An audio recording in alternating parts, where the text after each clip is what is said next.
Something I think that most addicts deal with is survivor's guilt. Now, and that could go back very far, or it could be more recent. What I mean by that is, when I was 17 years old, I played in a band, and me and my bandmates, we were in a car on our way to band practice, and I was driving. There was a freak accident. I wasn't impaired. I wasn't using anything. There was a freak accident. One of the band members passed away. But it goes a little bit further than that, in that it was a very close family friend. Our families had been friends for a very long time. We literally grew up together from birth. And I've carried that with me. And I've always, it's always affected me. But I didn't really realize until recently what I was dealing with was called or labeled. It's survivor's guilt. I realized that I felt guilty because I survived and my best friend did not. I was very angry about it, but my anger was more, at the situation and at the Creator. I'm going to refer to him as God in this context. But how it relates to a lot of addicts, and this is kind of when I realized that, dang, maybe I've been carrying that. And also then I realized even further that maybe that's why some addicts became addicts. But, we've all got our reasons. We've all got that one event or series of events, I assume, that kind of triggered it. A lot of the guys I've been in rehab with didn't make it. We got out of rehab, and a lot of people relapse, and that's a very dangerous time, And I've carried a lot of survivor's guilt over that because, these were guys that I was in long-term facility with, got to know them very well. They were great guys. They all had bright futures. They're very smart people, most of them. Come on, And I got very angry about that. I used to ask the question, how many of us have to die? Is there a number? Just how many of us have to before the rest of us get it? Before there's some kind of climax to the story. Before finally there's a breaking point. And then I kind of went into more of a, why did they die and I didn't? Besides the obvious that I did relapse after that, but, besides the obvious that they relapsed and it didn't, and they passed away. I understand that everyone has a purpose. I have a purpose. You have a purpose. But literally everyone has a purpose. So then I think, what was this person's purpose? Maybe they could save more lives by being an example of what not to do. I don't know. These are questions that I just asked. Most people were very young when they started using. I was a late bloomer. I had a bad relationship that went very terribly bad, and I think that's what triggered me to using. I was approximately 32. But before that, I did party here and there. I was never real big on partying. It was mostly drinking, maybe a couple of drugs here and there, definitely nothing serious. But then I was in a relationship, and it went terribly bad, and I guess I found refuge in heroin. Anyway, but addicts generally are good people. Being an addict doesn't make you bad. No worse than any other anyway. So back to my friend who passed away when I was 17.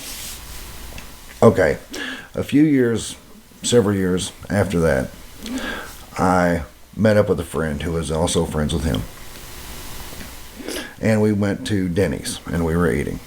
And, it was mostly just a typical catching up with each other. We went to high school together, how are things going, blah, blah, blah.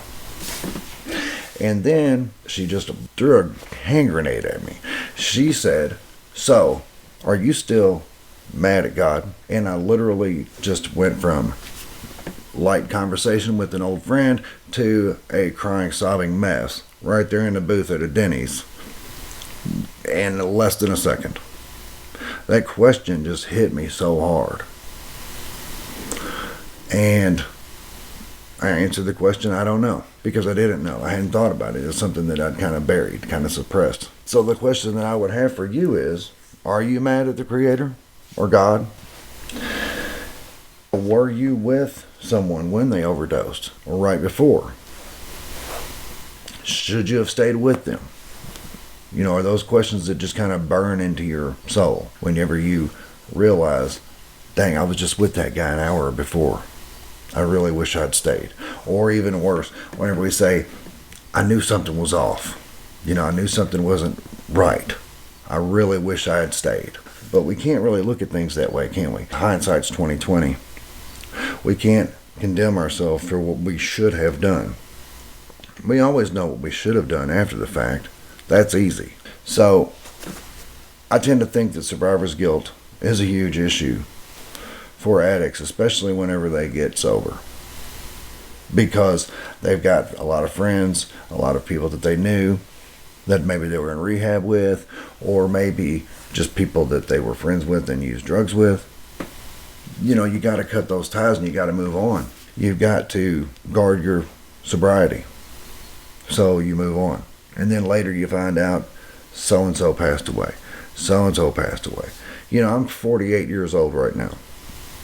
And my parents are in their 70s. And I've lost way more friends than they have. Now, granted, a lot of their friends are starting to pass away from old age and things. But I've already, at this point, lost way more friends than they have. And that's not right. That's not how things are supposed to be. You know how many parents are burying their children? That's just not the natural order of things. We're not supposed to bury our children. But it does happen from time to time. But these days, it's happening a lot. So then we might get caught up in, well, I used for so long. I did this for so long. I did a lot of really bad things. Then I should not have survived. What makes me special? Why am I here? And that's where survivor's guilt can set in. And I didn't even realize that I'd been kind of carrying that until really, I call it my higher self, call it my intuition, call it whatever you want. I was taking a shower one night, and this is when things usually come to me. I was taking a shower one night, and I was thinking about this memoir that I've been writing about my time in active addiction. And I thought about it, gosh, do I even want to finish it? And if I do, what am I going to do after that? Because that's my story, and just blow, there it's all out there, now what? And it hit me, something spoke to me. I don't know what, it's not important, but something literally spoke almost telepathically in my head and said, you have to finish it because you've got to write about survivor's guilt. And I was floored. I'm like, where in the hell did that come from? Survivor's guilt? So that got me to thinking, wow, I really do. I am pretty experienced in that. I just didn't realize it. And then I think, well, most addicts probably do suffer from survivor's guilt. Now that you're sober and someone that you knew passed away, and maybe you go to their funeral service and you see their parents, and you may even feel a little bit guilty because maybe you knew their parents, maybe they know who you are, maybe, whatever. But you just think, gosh, do I deserve to be here?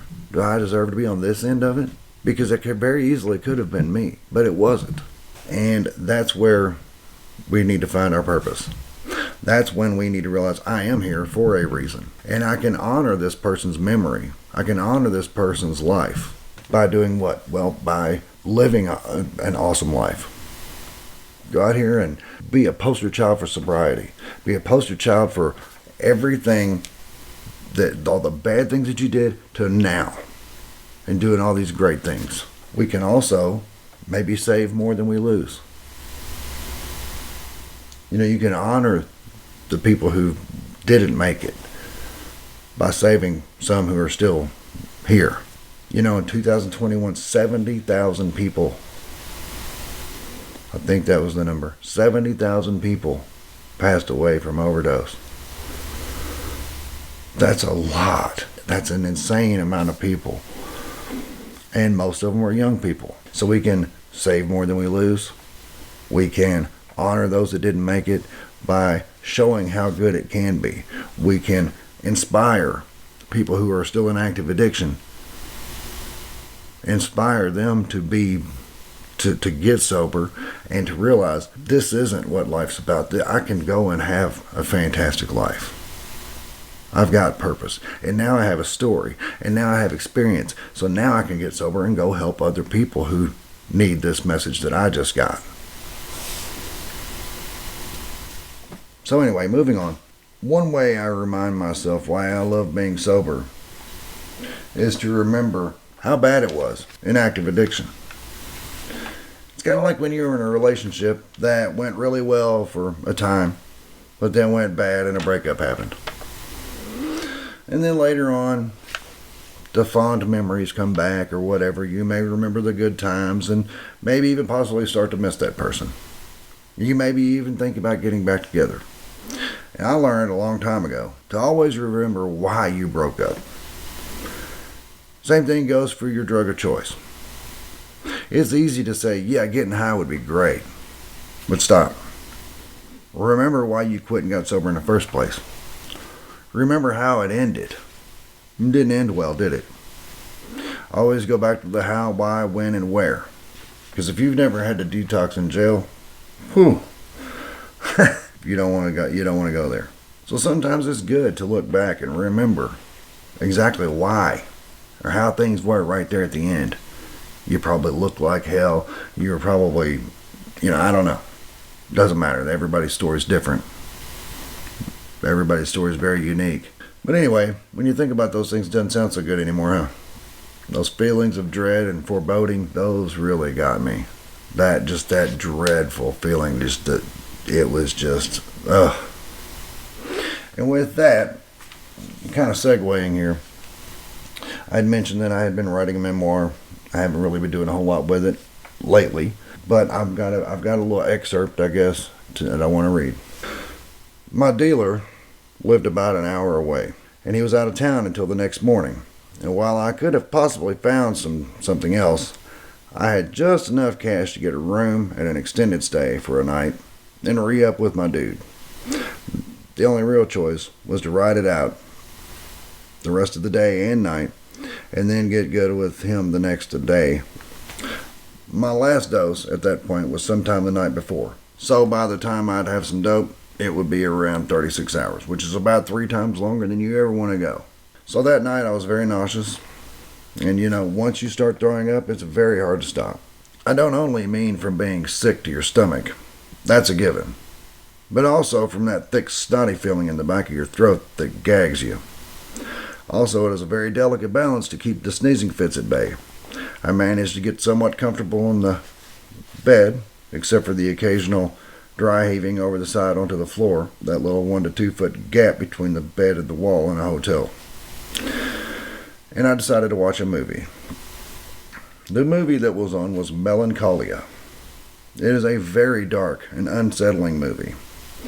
My own feelings of dread, anxiety, and hopelessness were amplified by the whole vibe of this movie. I'm certain, from the title, that the writers and producers were going for this feeling. It was a perfect storm. My own feelings blended with the vibe of Melancholia, and ended up being one of the most memorable withdrawals of my addiction. I recently told someone about this particular night. We talked about how most days are just like the rest, but occasionally one might stand out from the others for whatever reason. She said, wow, yeah, Melancholia is a very dark movie to watch, even on a good day. I can't imagine watching that in that state of mind. Maybe it was like looking at a train wreck. You shouldn't look, but you can't take your eyes off of it. Or maybe I was trying to add insult to injury and see just how dark, depressed, and full of dread I could get. Who knows? Those feelings, though, the feelings of dread, are very real, and very possibly are what I'm most happy to never have to deal with again.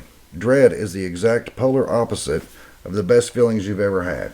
It's that feeling of something big, heavy, hard, and dense, like a huge concrete block in your stomach. That tightness in your chest feeling. The anxious, can't sit still feeling. It's a foreboding, the inevitable and perpetual feeling of just bad. It's like a feeling of certain doom, but then again, it's worse because a certainty of mere death sounds a lot better than the barrel of the gun you're looking down. Dread and foreboding is a feeling I'd never wish on anyone. Life and creation are beautiful, and true feelings of dread, I believe, are reserved for the evil in the universe, if for anyone at all. I'm not talking about that bad feeling you get in the pit of your stomach when it becomes apparent that something is about to happen.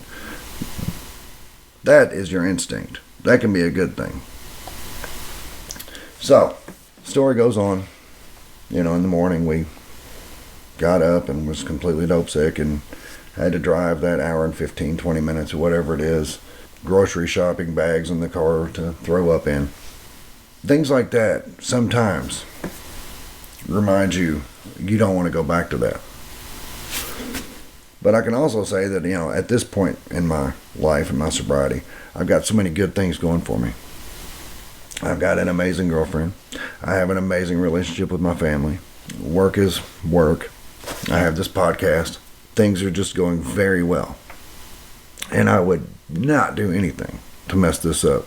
However, I did have those experiences in my life, and I can share those with people. And a lot of people who are in active addiction, they know those feelings all too well. That dread and that foreboding. And I can honestly look someone and say, look, that doesn't last. That goes away. You can beat it, but you've got to want to beat it.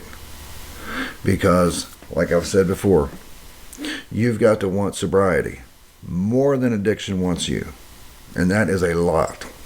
Because once addiction gets a hold of you, you know this. Once addiction gets a hold of you, it doesn't want to let go. And it will do everything it possibly can to hold on to you. So you have to want to get away from it more than it wants to hold on to you. And you have to be confident and know that once I get past this, I can have an amazing life. I can start at zero and go up. Because from zero, there's nowhere to go but up. And that's the beauty of it. You can go out and you can do anything you want to do. Because for one, you're free. It's kind of like when you are in active addiction, you can't even go on a vacation. Even if it's like your whole family is going on a big vacation. And they're like, hey, all you got to do is pack a bag, jump in the car and go. You can't. Because you can't leave unless you've got a ton of money and you can buy enough drugs to last you the week or however long you're going to be gone. But most addicts can't do it.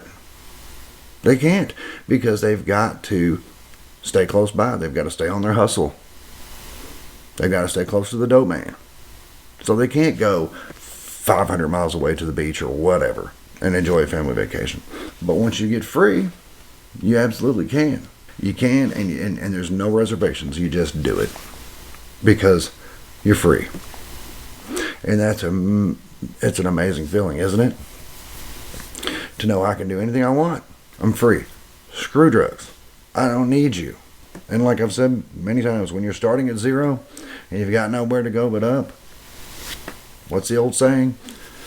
Shoot for the moon. If you miss, you'll still land amongst the stars. We can dream big.